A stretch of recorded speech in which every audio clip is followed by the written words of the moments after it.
Now we are back on track with the kind of games that I enjoy. Run, Fight, or Die is right in that. It's a game put out by Gray Fox Games, designed by Richard Launius, the designer of Arkham Horror. But this is a lot lighter than Arkham Horror, and might I dare say, a lot more... You'll have to wait till the end of the video for that. Let's check it out though. Okay, well, at the beginning of a game of Run, Fight, or Die, the players each take a player character board, which is one of these guys right here. Then they actually take the zone cards, which are these guys right here, and place them next to their character board. Then you take and shuffle the location, the followers, those two decks. Then you also shuffle the event deck, the fleeing deck, and the loot deck, and place them close to the player area so that everybody can reach it evenly. Then you would take the mutant boss token and place it off to the side along with his wound markers over there and his deck. He does not start the game in play, but he may come into play at any given point in the game, so you do have to keep him readily available. Then each player takes 4 zombies in their zone 3, 3 zombies in zone 2, and 2 zombies in zone 1 on their player boards, and then the rest of the zombies are held off to the side but within reach so that they can be added when called for. Then also there are 5 white dice and 1 gray event die. These are the action dice, and I'll explain what each of the different faces do in just a few moments. And this is the gray event die that is rolled along with the 5 during the player's actions, and we'll talk about how all that works together. You also get a player reference card, which shows you what each of the event die faces do, then end of turn actions, and then on the other side you also see that you have a rundown of what each action die face does so that it is readily available whenever we need it. And then play begins. Each player's turn is divided into different phases. There is the action phase, then there is the zombie advance phase, the hunt phase, then you would check for in-game conditions, and the game immediately ends if at any point any character, or rather player, dies, a person reaches the town line, or all 20 of the mutant boss's wound tokens have been taken by the various players. The way you take one of the wound tokens is, of course, by doing damage to him. So if all 20 of his wound tokens are gone at any point in time, the game comes to an end. How might one reach the town line, you might ask? Well, the town line is reached when, in a 2-player game, those 2 players have found a total together of 7 followers. In a 3-player game, 9 followers. In a 4-player game, 11 followers, and then plus 2 followers for each additional player on top of that. So if you had a 5-player game, you would be looking for a total of 13 followers altogether between all of the different players. If that happens, you have rescued enough people from the town to bug out and get out of there and try to find a more safe place to live. An additional way that the game can end is if a player declares the end of the game. And this happens when a player has taken 5 townsfolk as followers by himself. Okay, so one person can take 5 followers. That person says, okay, I'm declaring the end of the game. At that point, everybody else gets one more turn, including the person that declared the end of the game, and then points are totaled at the end to see who actually won. Okay, well then how do you score points? Well, that's pretty simple actually. First of all, you get 1 point for every health point you have left. For example, if, let's say during the course of the game, the country girl took 2 hits. Okay? 5 minus 2 is 3. She would get 3 points from health points.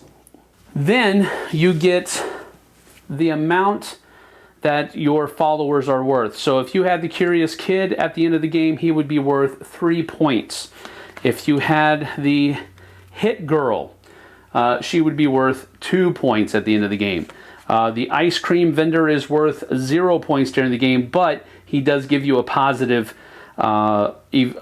skill or power to use during the game. The obnoxious councilman is worth 6 points at the end of the game. Well, why? Because he gives you a negative effect during the game. You lose 2 rerolls every turn. So that means instead of being able to roll the dice 3 times, you can only roll it once. Okay, so the more negative the effect, the higher the point total, generally speaking. Okay, so you get a number of points equal to the value of all of your followers added together. Then, on top of that, you would get 1 victory point for every wound that you inflicted on the mutant boss. You can see that it is a mutant boss token on one side, but on the other side it says 1 victory point. So every time you hit the mutant boss for a point of damage, you're getting a victory point for yourself. And then whoever has the most points at the end of the game wins. Okay, so on the player's turn, I'm going to say that I am the country girl, and I'm going first. So I take the 5 white action dice and the 1 event die, and I roll them all together. All right, so these are the faces that I have. The first thing that I have to do in my turn, though, is resolve this action die. The action die actions are fairly simple, and they're all covered on this little bad boy right here. For example, I rolled the yellow syringe, so I would look here, and it says very clearly, heal 1 wound or back 2 zombies from zone 1 to zone 2. So I look at my board. I don't have any wounds to heal because the game just started, so I could take 2 zombies from zone 1 and move them back to zone 2. So now that that's done, it's set aside. Now I look at the dice that I have rolled, and I can carry out each of these actions. Let's look at what these actions do. The bat does 2 damage to zombies in zone 1, which means that 1 bat can take out 2 zombies in zone 1. If I roll a gun, each gun will do 1 damage to a zombie in any zone, or 1 damage to the mutant boss. So not only does the gun affect all 3 zones, if the mutant boss shows up here in what would collectively be, I guess you could say, zone 4, you could also damage the mutant boss with a gun. If I rolled a run icon, which looks like that, I'll put that back to a bat in just a moment, that moves any zombie back 1 zone. Zombies moved back from zone 3 are placed back in the zombie surplus. So I could use that die to take this person and move it back here, or I could take it to take this person and move it back into the pool. Now, you might be saying right now, well, that's not very thematic. Zombies don't run away from you. This is true. What this is doing is it is simulating you moving around rather than the zombies moving around. So if it's a run icon, you are running away from the zombies, not the other way around. Okay, the search icon, which is the handshakes, is basically you're finding followers and locations. The next icon is the Book of the Dead. And this is basically magic that you can use against the undead in various situations. The more of a certain face that you roll, the better the results can be. So I've rolled my dice once. Now I can look and see, well, I push these 2 guys back, so I've got a lot of guys here, so bats aren't doing me any good. I want to take that and re-roll it. Book of the Dead would be a pretty good idea. So with that, but again, 2 dice, 2 damage, that's pretty good. I'm going to take and re-roll these guys and see what I get. So I take the dice, I re-roll them. All right, now there's one more face, the zombie face.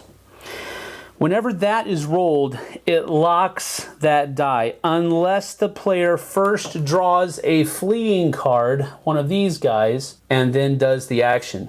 If I choose to draw a fleeing card and take the results of that card, I can re-roll these. Otherwise, it's going to add 2 zombies to the number of zombies that come onto my zone 3 in the hunt phase. So, keeping a lot of those around will load your board up with zombies really, really fast. I'm going to go ahead and try to re-roll these 2 by taking a fleeing card. So I look at the fleeing card and it simply says, take 1 wound.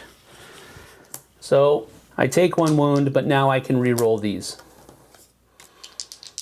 I'm going to keep that.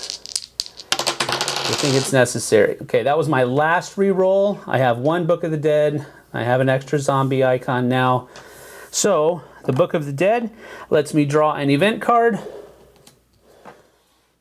Full moon. This stays in effect for all players. So now we have to add an additional zombie to the add zombies phase. Then, we'll have a location I can draw, and it's the hospital. I place the hospital right in front of me here. And it says immediately draw 1 loot card. So I immediately draw a loot card, which gives me a lucky charm.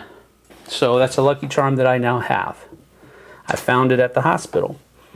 Then I carry out these 2 guys, which basically allows me to kill 2 zombies from zone 2. And then the advance zombies phase happens. So that's quite simple. We move the zombies each forward 1 zone. Then the hunt phase happens where we add 3 zombies to zone 3. But since this ongoing effect is in play, I would normally add 3. But because I rolled this, I add 1. And because of this, I add another. And all of those are added to my zone. Now that player 1's turn is done, player 2 begins. The army vet, and the event icon is that ambush that we just rolled. So we immediately take 1 wound. That's resolved. Now we have our dice. This actually isn't bad at all. Right now, I don't need 2 bats because I only have 2 zombies in zone 1, so I'm going to re-roll this one. I think we're going to keep everything else. So I roll that die, see what happens, get another Book of the Dead. I'm going to stop there because that's actually a pretty good roll. So that allows me to move 1 zombie from 1 zone to another. So I'm going to use it to back this person off there. The bat deals 2 damage in zone 1, so that takes care of both of these zombies. The Book of the Dead, I can choose one of the following actions. I can draw 1 follower, I can clear any zone of all zombies and draw an event card, or I can heal 2 wounds. I think right now what I'm going to do is draw a follower. So I come over here to the follower deck, and I turn it over, and I see that it is the Curious Kid. He's worth 3 points at the end of the game, as noted by the number up here. And then down here, it is a positive, noted by the green fist, a positive effect. It says, when you draw an event card, you may discard the first card drawn and redraw, but you must keep the second card. So it gives you an opportunity to get rid of a really bad event. We advance zombies, and then we add 3 zombies to zone 3, plus 1 for full moon, which is still in effect. So player 3 takes the dice and rolls them. And again, we have the syringe, which we saw with the country girl. And so we're going to move these 2 guys back to zone 2. Now, one thing I do want to take into effect here now that I have a possible chance of right is a dice combo bonus. If you look at the Silent Ranchers card here, you see the dice combo bonus. It says, for your own good. When rolling this combo, in other words, if I ever roll 3 zombies and 2 guns, I can ignore the zombie icons and either take a follower with a value of 2 or less from another player, or give another player any one of your followers of any value. So this is kind of a special ability that only the Silent Rancher can do if he happens to roll that combination. I don't want to draw an event card, so I'm going to re-roll that one at least, but I will draw a location. So, first re-roll, either I can take a fleeing card and re-roll that, or I'm done. I think I'm just going to be done. All right, so I'm going to draw 1 location card for this icon right here, and it is the mall. Immediately draw an event card and resolve it. Great, the thing I didn't want to do. But then at the start of your next turn, I get to draw a loot card. Okay, that's not bad. So we put that there, and we have to draw an event card. Screams of Fright. Draw the top card of the follower deck and add that card as one of your followers. Okay, so here's one of the cool event cards that actually gives you something that could be of use. Draw the follower, and it is the Old Maid. Wow, she's worth 4 points, but it's because she gives a negative effect. Says slow and keeps offering you hard candy. Each turn you must spend 1 action die with a run icon to keep her moving. If you do not, at the end of that turn, she gets bitten and enters your zone 1 as a zombie. Okay, so that's a pretty bad effect, but you know, we don't really have a choice. So we did this by drawing the location, which had us draw the event, which had us draw a follower. So that's all. This one's done now. Now we have 3 hand guns, which basically does 3 damage to zone 2, or zone 3, or zone 1. But since zone 2 is closest, these have been resolved. Now we go to the zombies advance phase. These all come down like so. We add 3 normally, but because of the ongoing effect, we add 1 more, and because of the zombie die phase, we add another. Then we place all 5 of those guys into zone 3. And that's the end of player 3's first turn. Comes back around to player 1. They take the 5 dice and the event die and roll. And the game continues until one of those in-game conditions are met. One of the event cards, I wanted to show this to you before we go talk about how I feel about the game. One of the event cards that you can draw is that bad boy right there, the mutant boss. And this is what brings the mutant boss into play, into the zone 4 of whoever the active player is. So for example, if player 3 was the person that drew the event card, the mutant boss would show up, and then he would have placed on him a number of wound tokens equal to how many players they have. So if it's a 3-player game, that zombie boss, the mutant boss, gets 4 tokens added to him. Okay, so we would take 4 zombie mutant boss wound tokens and place them on him. Once the mutant boss is active, during the advance zombies phase, the mutant boss attacks whomever he is in front of. So for example, if that event card had been drawn earlier on, during the advanced zombies phase, the mutant boss would attack the Silent Rancher. And that is done by drawing a mutant boss card. So we turn it over. It says lead zombies, which means add 3 zombies to your zone 3. So during the advanced zombies phase, not only would you add the 5 that are supposed to have been added, 3 plus 1 plus 1, because of this guy and this guy, because the mutant boss is there, 3 more are added. Then at the end of this player's turn, the mutant boss would move over to player 1, and now player 1 takes their second turn. So again, once the mutant zombie boss shows up, things begin to look very bad for the players. Well, that's Run, Fight, or Die. It seems fairly, kind of, maybe convoluted, but it really isn't. It's a very simple game, akin to King of Tokyo as far as what you can do and how you can do it as far as rolling dice is concerned, using those die faces to exact some kind of action within the game.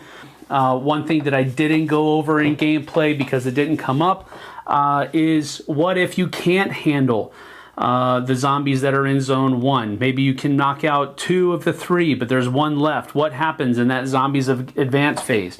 Well, each zombie that's left in zone 1 during the zombies advance phase causes you 1 wound. So the more zombies that you have in zone 1, the worse it is for you. I think this is a highly thematic zombie game, but at the same time, it doesn't bog itself down in meaningless rules and worthless contraptions.